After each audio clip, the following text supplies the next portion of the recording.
Hello बच्चों, hello friend, welcome to my channel के genius online classes. आज हम क्लास 10th के स्टूडेंट के लिए सब्जेक्ट साइंस में फिजिक्स को पढ़ाने वाला हूं, जिसको फिजिक्स को हिंदी में हम लोग भौतिकी कहते हैं। सबसे पहले जानेंगे भौतिकी किसे कहते हैं। तो भौतिकी क्या है?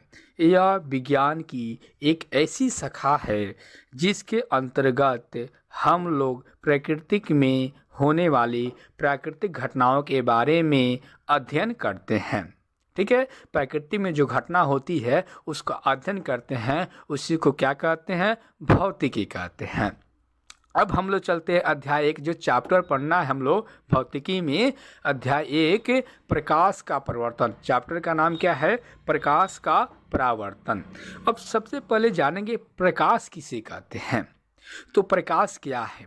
तो प्रकाश भौतिकी बाहरी वह कारक है, वह वजह है जिसके अंतर्गत हम लोग किसी वस्तु को देखने का अनुभूति प्राप्त करते हैं। हम लोग किसी वस्तु को देखते हैं, उसी को प्रकाश कहते हैं। चलिए प्रकाश देखें।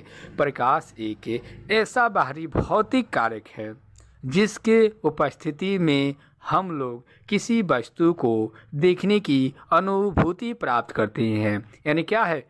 यानी बाहरी कारक। कारक मीन्स क्या होता है? वजह। एक वैसा वजह है जिससे हम लोग क्या करते हैं? किसी वस्तु को देख पाते हैं, उसी को क्या कहते हैं? प्रकाश कहते हैं। अब देखिए बच्चों, प्रकाश के कुछ गुण भी होते हैं। प्रकाश के गुण होते हैं, प्रकाश एक प्रकार की ऊर्जा है। क्या है? प्रकाश एक प्रकार की ऊर्जा है। यह निर्वात में भी गमन करती है। अब निर्वात किसे कहते हैं बाबू? बच्चों, निर्वात उसे कहते हैं जहाँ हवा ना हो। जहाँ हवा ना हो उस जगह को निर्वात कहते हैं। वहाँ भी प्रकाश की चाल गमन करती है, गमन निकलती है, पार कर जाती है। निर्वात में इसकी चाल होती है, प्रकाश की चाल निर्वात में होती है 3 × 10⁸ मीटर प्रति सेकेंड या 3 लाख किलोमीटर प्रति सेकेंड होता है। ठीक है बच्चों। अब देखिए अगला गुण होता है कि प्रकाश सरल रेखा में भी गमन करती है। प्रकाश किस रेखा में? सरल रेखा में भी करती है, एक सीधी रेखा में गमन करती है।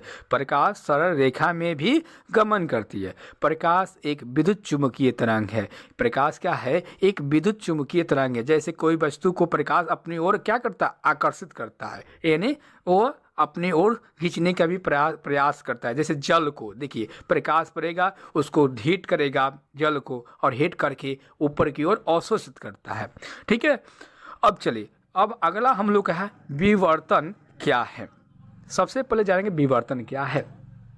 तो विवर्तन 19वीं शताब्दी में प्रकाश के पथ पर 19वीं शताब्दी में खोजा गया था। तो प्रकाश के रास्ते में एक छोटा सा तुच्छ अपारदर्शी वस्तु रख दिया जाए, और जिस रास्ते से प्रकाश चलती है उस रास्ता को उस पथ से विचलित होकर दूसरे पथ पर चलने लगे, उसी क्रिया को क्या कहते हैं? विवर्तन कहते हैं। अब देखिए 19वीं शताब्दी में यह पाया गया कि यदि प्रकाश के पथ में एक बहुत ही छोटी सी अपारदर्शी वस्तु कौन होती है?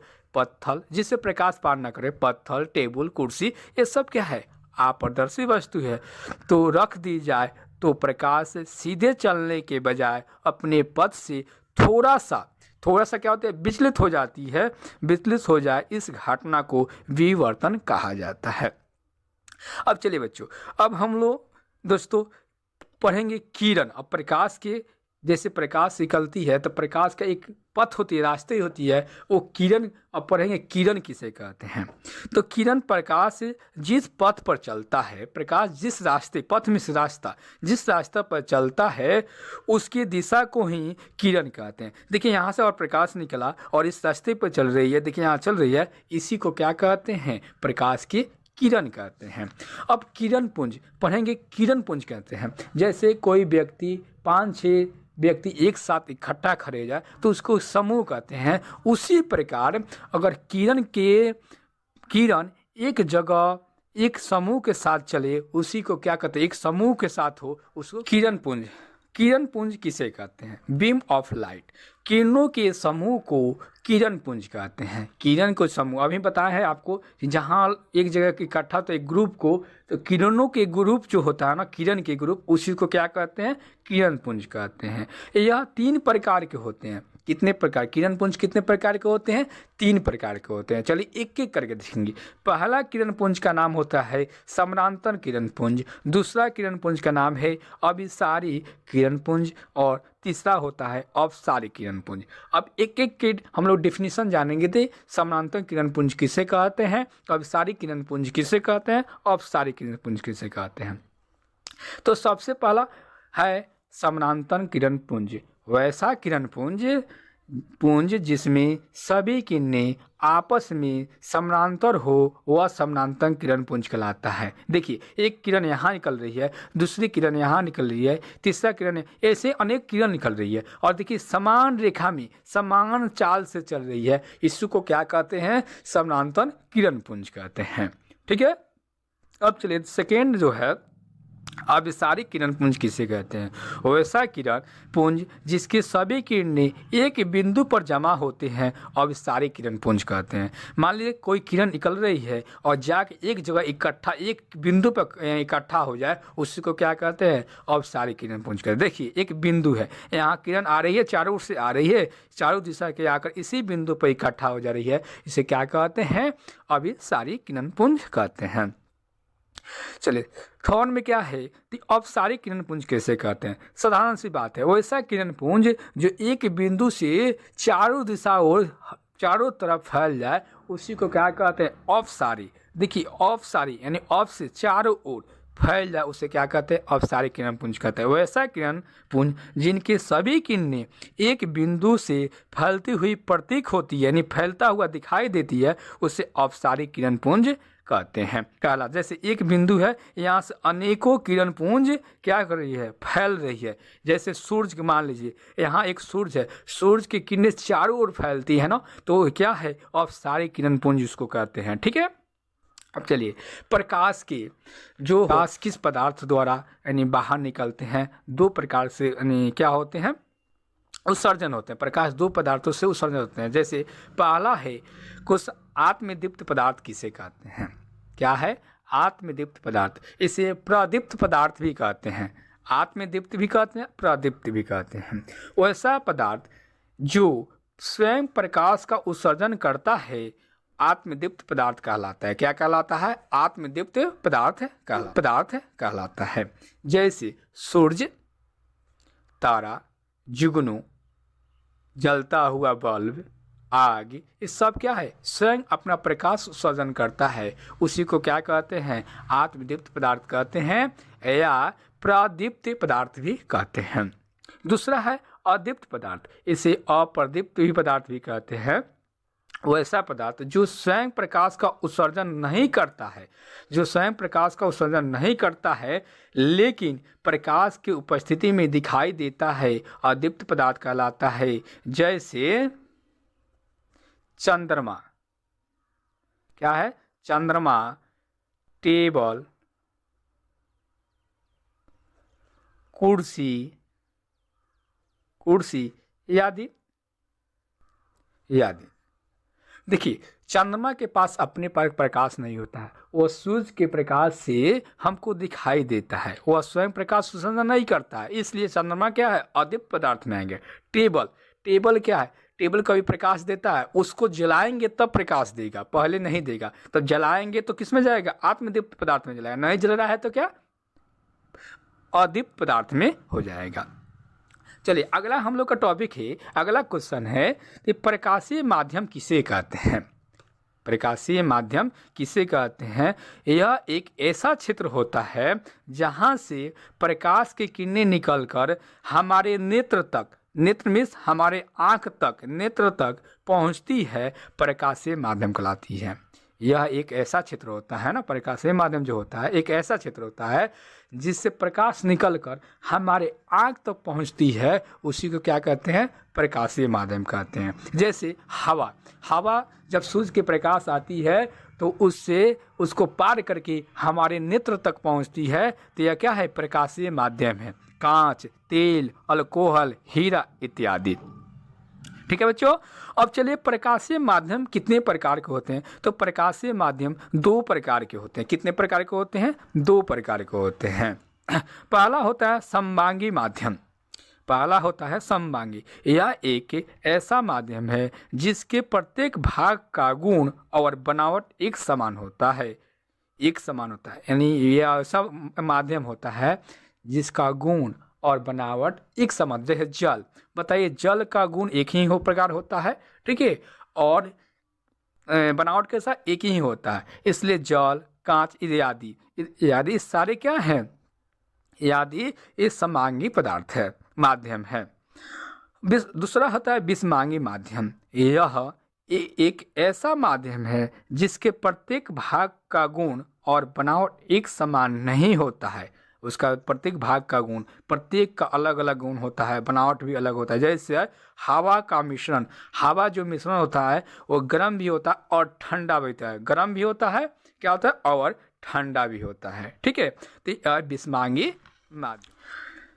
अब कह रहा है, अगला क्वेश्चन कह रहा है कि प्रकाश के गमन के आधार पर पदार्थ कितने प्रकार के होते हैं। सबसे पहले आप लोग को बताना चाहते हैं बच्चों कि इस तरह आप लोग से क्वेश्चन किया जाता है, 8, 9 में पढ़ना होता है कि प्रकार पदार्थ कितने प्रकार के होते हैं। तो आप लोग सब लोग जानते हैं कि पदार्थ 3 प्रकार के होते हैं, ठोस, द्रव और गैस। और 2 अन्य भी पदार्थ होते हैं। कौन? एक प्लाज्मा, एक बोस आइंस्टीन, 2 और इस तरह मुख्य रूप से 5 होते हैं, लेकिन हम लोग को मुख्य रूप से 3 पढ़ने को मिलता है। कौन कौन? ठोस, द्रव और गैस। प्लाज्मा किसे कहते हैं? आप जानते होंगे, जो खखार होता है ना, खखार, पोटा, ये सब प्लाज्मा में आता है। ठीक है, लेकिन यहाँ क्वेश्चन पूछ रहा है आपसे, प्रकाश के गमन के आधार पर पदार्थ कितने प्रकार के होते हैं। प्रकाश के गमन के, जिस प्रकाश के रास्ते के आधार पर कितने प्रकार के होते हैं। तो प्रकाश के गमन के आधार पर पदार्थ 3 प्रकार के होते हैं। याद रखना बच्चों, कितने प्रकार के होते हैं पदार्थ? 3 प्रकार के। आप लोग सब इससे परिचित होंगे। पहला पदार्थ होता है पारदर्शी पदार्थ, दूसरा अपारदर्शी पदार्थ और तीसरा पारभासी पदार्थ। कौन है? पारभासी पदार्थ। अब तीनों को हम डिफिनेशन के साथ जानेंगे। तो पारदर्शी पदार्थ किसे कहते हैं? वह ऐसा पदार्थ जिनसे प्रकाश की किरणें पूर्णतः पार कर जाती है, उसे पारदर्शी पदार्थ कहते हैं। वैसा पदार्थ है जिससे प्रकाश की किरण पड़े और वह स्वयं उसको पार कर जाए, उसे क्या कहते हैं? पारदर्शी पदार्थ कहते हैं। जैसे हवा, कांच ये क्या है? इत्यादि, ये सब क्या है? पारदर्शी पदार्थ है। ठीक है। अब दूसरा अपारदर्शी पदार्थ किसे कहते हैं? वैसा पदार्थ जिनसे प्रकाश की किरणें पूर्णतः पार नहीं कर सकती है, उसे अपारदर्शी पदार्थ कहते हैं। जिससे प्रकाश की किरण एक पार से 2 पार नहीं जा सकती, उसे क्या कहते हैं? अपारदर्शी पदार्थ कहते हैं। जैसे ईंट, पत्थर। बच्चों, ईंट पर अगर लाइट दे, टॉर्च बारे, तो क्या उससे प्रकाश बाहर जाएगा? उस बगल में जाएगा? नहीं जाएगा। यह क्या है? अपारदर्शी पदार्थ है। चलिए, तीसरा है पारभासी पदार्थ किसे कहते हैं? वैसा पदार्थ जिनसे प्रकाश की किरणें अशांत, यानी थोड़ा सा, अशांत मीन्स थोड़ा सा बाहर निकल पाते हैं, उससे पारभासी पदार्थ। जैसे अगर घर पे देखना, तेल लगा हुआ कागज, तेल लगा दो, कड़ू का तेल लगाकर उस पर टॉर्च मारोगे तो पूरी तरह प्रकाश बाहर नहीं जाएगी। थोड़ा सा प्रकाश क्या होता है? परिवर्तन हो जाता है, टकरा कर वापस लौटता है, कुछ प्रकाश को पार कर जाती है। तो तेल का लगा हुआ कागज, घिसा हुआ कांच, और कांच में क्या होता है? शीशा। कांच में क्या होता है? शीशा। और रगड़ दो कुछ से, उस पर स्केच लगा दो और उस पर टॉर्च मारोगे तो थोड़ा सा प्रकाश पूरी तरह पार नहीं करती है, उसी को क्या कहते हैं? पारभासी पदार्थ कहते हैं। ठीक है बच्चों, अब हम लोग अगले टॉपिक देखें कि अगला क्वेश्चन देखें। ठीक है, यहाँ ले आई होप आप लोग को समझ आ गया होगा। चलिए, अब हम लोग पढ़ेंगे कि छाया किसे कहते हैं। एक टॉपिक है कि छाया किसे कहते हैं।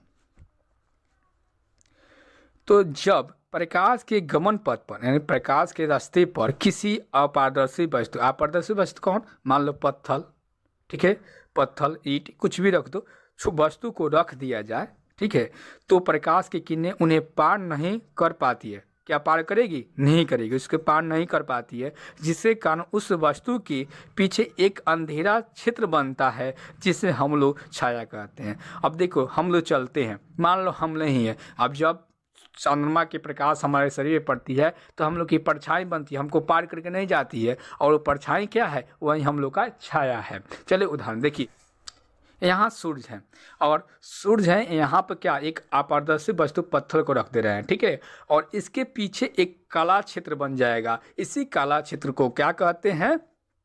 इसी काला क्षेत्र को छाया कहते हैं। ठीक है बच्चों, चलिए अब हम लोग को मुख्य रूप से पूरे चैप्टर पढ़ रहे थे प्रकाश का परिवर्तन। प्रकाश तो पढ़ लिए, तो प्रकाश किसे कहते हैं, प्रकाश का गुण क्या होता है, छाया किसे कहते हैं। अब हम लोग पढ़ेंगे प्रकाश का परिवर्तन। पूरे चैप्टर का नाम जो दिया है प्रकाश का परिवर्तन किसे कहते हैं। सबसे पहले जानेंगे प्रकाश का परिवर्तन किसे कहते हैं। जब प्रकाश की किरणें किसी सतह से टकराकर अपने ही माध्यम में लौट जाते हैं तो लौटने की इस घटना को ही प्रकाश का परावर्तन कहते हैं। देखिए अब ये क्या है, एक सतह है, ठीक है, और यहाँ क्या है, प्रकाश की किरण आ रही है और फिर लौट जा रही है, तो प्रकाश का क्या हो रहा है, यहाँ से टकरा कर और फिर अपनी ही दिशा इधर लौट जा रही है। लौटने के ही क्रम को, क्रिया को ही क्या कहते हैं, प्रकाश का परावर्तन कहते हैं। ठीक है बच्चों, चलिए एक क्वेश्चन, ऑब्जेक्टिव क्वेश्चन पूछता है आपके एग्जाम में, तो जब प्रकाश की किरणें किसी सतह पर पड़ते हैं तो उसका हो सकता है, क्या हो सकता है, अवशोषण हो सकता है, कि पार कर सकता है, कि परिवर्तित हो सकता है, कि इनमें से सभी। देखिए बच्चों ध्यान से सुनिए, क्वेश्चन बहुत ही अच्छा है। जब प्रकाश की किरणें किसी सतह पर पड़ते हैं तो वो अवशोषण भी कर लेगा, वो अपने ओर उसको वो अपने ही पास रख लेगा, या उसको पार भी कर जाएगा, या परिवर्तित हो जाती है। आप अभी पढ़े हैं ना, पारदर्शी, अपारदर्शी, अपरभाषी, तो तीनों गुण आता है। यही इनमें क्या होगा, आंसर डी हो जाएगा, इनमें से सभी। अगला क्वेश्चन कह रहा है कि प्रकृति के आधार पर परिवर्तन सतह दो प्रकार के होते हैं। प्रकृति के आधार पर परिवर्तन सतह जो है कितने प्रकार के होते हैं, तो प्रकृति के आधार पर परिवर्तन सतह दो प्रकार के, याद रखना बच्चों, तो प्रकृति के आधार पर परिवर्तन सतह दो प्रकार के होते हैं। एक का नाम होता है नियमित परिवर्तन सतह और दूसरा होता है अनियमित परिवर्तन सतह। तो सबसे पहले जानेंगे नियमित परिवर्तन सतह किसे कहते हैं। वैसा परिवर्तन जो चिकनी और चमकीली सतह से नियमित रूप से होता है, नियमित परिवर्तन सतह कहते हैं। देखिए ये जो सतह है ना, ये क्या है, चिकनी है, ठीक है, और क्या है, चमकीली है। यहाँ से प्रकाश की किरणें आएगी, फिर परिवर्तन हो जाती है, आती है, परिवर्तन हो जाती है, या नियमित रूप से आती है और नियमित रूप से चली जाती है। इसी को क्या कहते हैं, नियमित परावर्तन कहते हैं। चलिए दूसरा है अनियमित परिवर्तन सतह किसे कहते हैं, तो वो ऐसा परिवर्तन जो रूखड़ी और चमकीली सतह से अनियमित रूप से होती है। देखिए यह टेढ़ा मेढ़ा होता है, रूखड़ी टेढ़ा मेढ़ा होगा, कैसे, देखिए टेढ़ा मेढ़ा होगा और प्रकाश की किरणें आएगी, फिर परिवर्तन हो जाएगी, यहाँ आएगी, चली जाएगी, अपने रास्ते आएगी, अपने रास्ते पे चले जाएगी। यह एक नियम एक समान नहीं होती है, एक समान प्रकाश की किरण नहीं आती है, इसी को क्या कहते हैं, अनियमित परिवर्तन सतह कहते हैं। आई होप यहाँ तक आपको समझ आ गया होगा। ये जो आपका चैप्टर है ना प्रकाश का परिवर्तन, ये बहुत ही लंबा चैप्टर है, हम लोग एक वीडियो में इस चैप्टर को नहीं पढ़ सकते हैं, इसलिए हम लोग ये 2-3 क्लास में इस चैप्टर को हम लोग पढ़कर समाप्त करेंगे। आई होप आपको पूरे समझ में आ गया होगा, और आपको अच्छा लगे तो वीडियो को लाइक करें, चैनल को सब्सक्राइब करें, ताकि